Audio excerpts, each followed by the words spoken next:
Eid special শুধুমাত্র সেমাই আর দুধ দিয়ে আজ তৈরি করব খুবই সহজ আর অসম্ভব মজাদার একটা ডেজার্ট রেসিপি। হ্যালো এভরিওয়ান, আসসালামু আলাইকুম। আজকে আমি আপনাদেরকে তৈরি করে দেখাবো খুবই সহজ রেসিপিতে কাস্টার্ড সেমাইয়ের রেসিপি। এই কাস্টার্ড সেমাইটা তৈরি করা খুবই সহজ কিন্তু খেতে অসম্ভব মজাদার। সামনের ঈদের জন্য একেবারে পারফেক্ট একটা ডেজার্টের রেসিপি হবে এটি। এই ডেজার্টটি এতটাই মজার যে একবার খাবে সে কিন্তু আপনার প্রশংসা করতে বাধ্য। আশা করছি রেসিপিটা আপনাদের সবার কাছে বেশ ভালো লাগবে। তবে এবার চলুন ডেজার্টটি বানানো শুরু করি। প্রথমে চুলায় একটা প্যান একেবারে লো হিটে বসিয়ে দিয়ে এই প্যানের মধ্যে আমি দিয়ে দিব 2 টেবিল চামচ পরিমাণ ঘি। ঘিটা একটু গরম হয়ে গেলে এবারে এই ঘিয়ের মধ্যে আমি দিয়ে দিব হাফ কাপ পরিমাণ চিকন সেমাই। এখানে আমি চিকন বাংলা সেমাইটা নিয়েছি। এখন এই ঘিয়ের মধ্যে আমি এই সেমাইটাকে 2-1 মিনিটের মতো একটু লাল কালার হওয়া পর্যন্ত ভেজে নিব। তো সেমাইটাকে কিছুক্ষণ ভেজে নেওয়ার পর যখন সেমাইয়ের কালারটা এরকম একটু চেঞ্জ হয়ে আসবে তখন আমি দিয়ে দিব মেজারমেন্ট কাপের 3 কাপ পরিমাণ লিকুইড দুধ।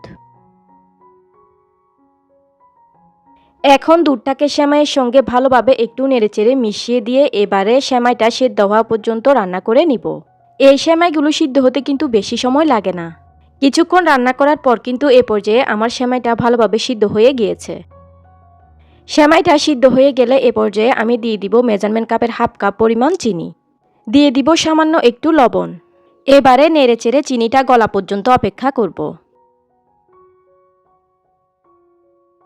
যখন চিনিটা ভালোভাবে গলে যাবে তখন এখানে আমি আরও হাফ কাপ পরিমাণ ঠান্ডা দুধের মধ্যে দিয়ে দিব উঁচু উঁচু করে 2 টেবিল চামচ পরিমাণ কাস্টার্ড পাউডার।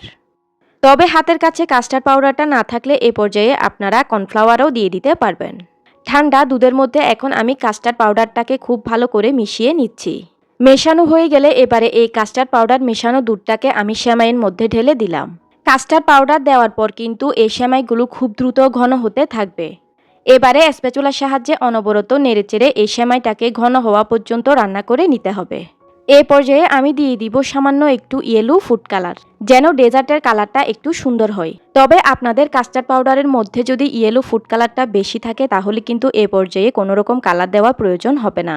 আমার কাস্টার্ড পাউডারের মধ্যে কালারটা একটু কম ছিল তাই আমি এই পর্যায়ে এই এক্সট্রা ফুড কালারটা দিলাম।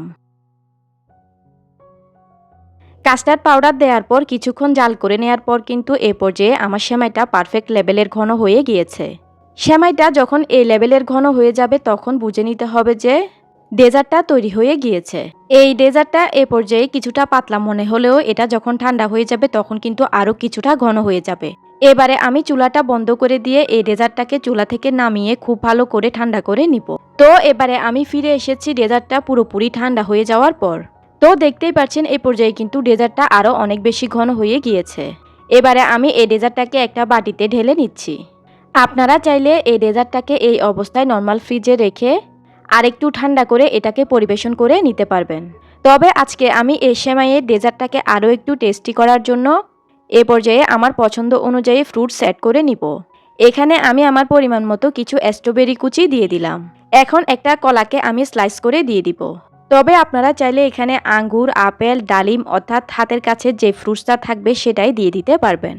এবারে এই ডেজার্টের মধ্যে আমি দিয়ে দিব কিছুটা মিক্সড ড্রাই ফ্রুটস।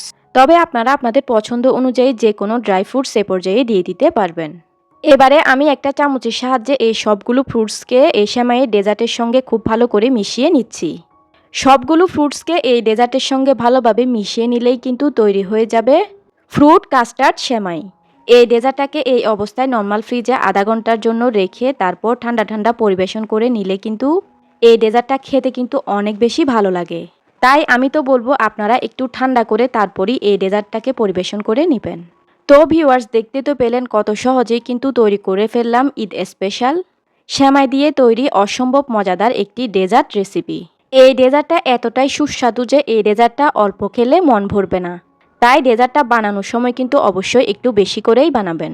সামনের ঈদের জন্য একেবারে পারফেক্ট একটা ডেজার্টের রেসিপি হলো এটি। তো ভিউয়ার্স, কেমন লাগলো আপনাদের কাছে আমার আজকের এই সহজভাবে তৈরি ডেজার্টের রেসিপিটা আমাকে কিন্তু কমেন্ট করে জানিয়ে দিবেন। আশা করছি আমার আজকের এই ফ্রুট কাস্টার্ড সেমাইয়ের রেসিপিটা আপনাদের সবার কাছে বেশ ভালো লেগেছে।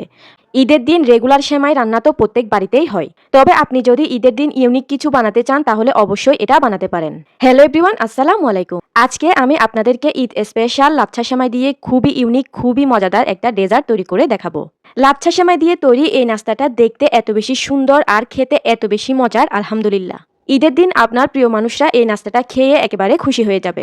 এটা খেতে সত্যি এতটাই মজার, একবার না বানালে বিশ্বাসই হবে না। তবে চলুন আর কথা না বাড়িয়ে এবারে নাস্তাটা বানানো শুরু করি। তো প্রথমেই এখানে আমি একটা সার্ভিং প্লেটের মধ্যে নিয়ে নিচ্ছি 1 প্যাকেট কিশোয়ান লাচ্ছা সেমাই। তবে আপনারা এখানে যে কোনো লাচ্ছা সেমাই নিয়ে নিতে পারবেন। এখন এই লাচ্ছা সেমাইয়ের মধ্যে আমি দিয়ে দিচ্ছি মেজারমেন্ট কাপের 1/3 কাপ পরিমাণ চিনি। তবে আপনারা যদি মিষ্টির পরিমাণটা বেশি খান সেক্ষেত্রে এখানে হাফ কাপ পরিমাণ চিনি দিয়ে দিবেন। এখন দিয়ে দিচ্ছি মেজারমেন্ট কাপের 1/4 কাপ পরিমাণ গুঁড়ো দুধ। এবারে এই সবগুলো শুকনো উপকরণকে একটু ভালোভাবে মিশিয়ে নিচ্ছি।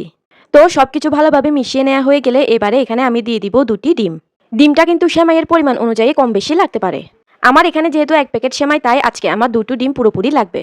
এবার আমি ডিমটাকে সেমাইয়ের সঙ্গে খুব ভালো করে সময় নিয়ে ভালোভাবে মেখে নিব। তো আমি ডিমটাকে কিন্তু সেমাইয়ের সঙ্গে খুব ভালো করে এই পর্যায়ে মেখে নিয়েছি। ডিমটা মেখে নেওয়ার পর সেমাইটা এরকম আটার ডোয়ের মতো হয়ে যাবে। এবারে নাস্তাগুলোকে শেপ দেওয়ার জন্য এখানে আমি নিয়েছি এরকম একটা কুকি কাটার। তবে আপনারা চাইলে বয়মের ঢাকনা কিংবা যে কোনো কিছু সাহায্যে এগুলোকে এই পর্যায়ে শেপ দিয়ে নিতে পারবেন। এখন আমি মেখে নেওয়া সেমাইয়ের ডো থেকে কিছুটা পরিমাণ ডো এই কুকি কাটারের মধ্যে দিয়ে দিলাম। এবারে হাতের সাহায্যে একটু চেপে দিলেই কিন্তু নাস্তার শেপটা হয়ে যাবে। দেখতেই পাচ্ছেন নাস্তাটা কিন্তু কুকি কাটার থেকে কত ইজিলি বের হয়ে গিয়েছে। এখন কিন্তু আমার একটি নাস্তা তৈরি হয়ে গিয়েছে, একইভাবে আমি আরও একটিও আপনাদেরকে তৈরি করে দেখিয়ে দিচ্ছি।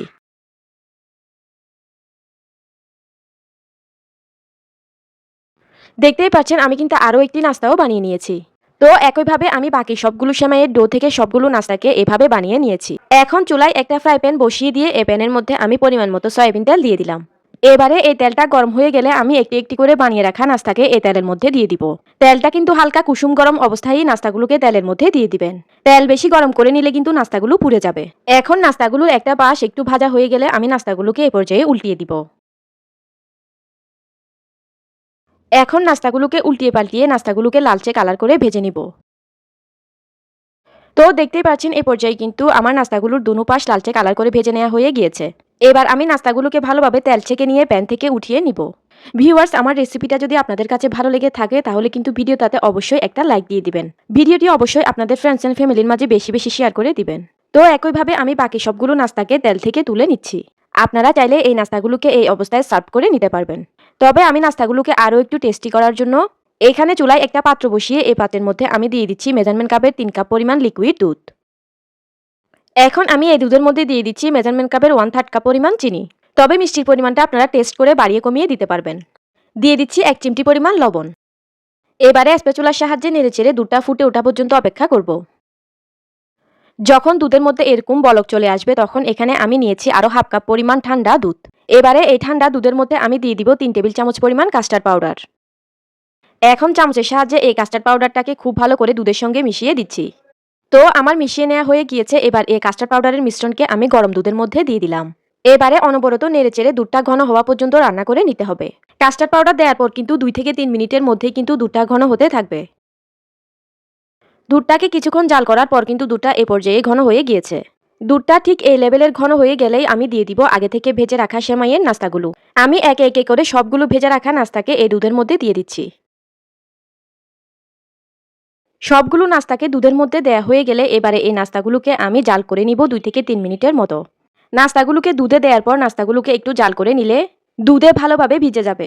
তো আমি নাস্তাগুলোকে আরও 2 থেকে 3 মিনিট ভালোভাবে জাল করে নিয়েছি। এখন কিন্তু আমার নাস্তাগুলো তৈরি হয়ে গিয়েছে। এবার আমি চুলাটা অফ করে দিলাম। চুলাটা অফ করে দিয়ে আমি নাস্তাগুলোকে প্রায় 2 থেকে 3 ঘন্টার মতো রেখে খুব ভালো করে ঠান্ডা করে নিব। তো আমি ঠিক 3 ঘন্টা পর নাস্তাগুলোকে একটা বাটিতে সার্ভ করে নিচ্ছি। আপনারা চাইলে নাস্তাগুলোকে নর্মাল ফ্রিজে রেখেও ঠান্ডা করে নিতে পারবেন। সেক্ষেত্রে কিন্তু নাস্তাগুলো খেতে আরও অনেক বেশি মজার হয়। তো দেখতে তো পেলেন ভিউয়ার্স, লাচ্চা সেমাই দিয়ে তৈরি করে ফেললাম ঈদ স্পেশাল অসম্ভব মজাদার আকর্ষণীয় এই ডেজার্টটি। খুবই সহজ, খুবই ইউনিক এই লাচ্চা সেমাইয়ের নাস্তাটা আপনি ঈদের দিন যাকে খাওয়াবেন সে কিন্তু আপনার প্রশংসা করতে বাধ্য হবে। সত্যি খেতে এতটাই মজার যে এই নাস্তাটা আপনারা একবার না বানালে কেউ বুঝবেনই না। সামনের ঈদের জন্য একেবারে পারফেক্ট একটা ডেজার্টের রেসিপি হলো এটি। তো ভিউয়ার্স, বরাবরের মতোই আমি আশা করছি আমার আজকের এই লাচ্ছা সেমাই দিয়ে তৈরি অসম্ভব মজার এই ডেজার্টের রেসিপিটা আপনাদের সবার কাছে বেশ ভালো লেগেছে। ভালো লেগে থাকলে কিন্তু ভিডিওতে অবশ্যই একটা লাইক দিয়ে দিবেন। আমি তাহলে আজকের মতো এখানেই বিদায় নিয়ে নিচ্ছি। আল্লাহ হাফেজ।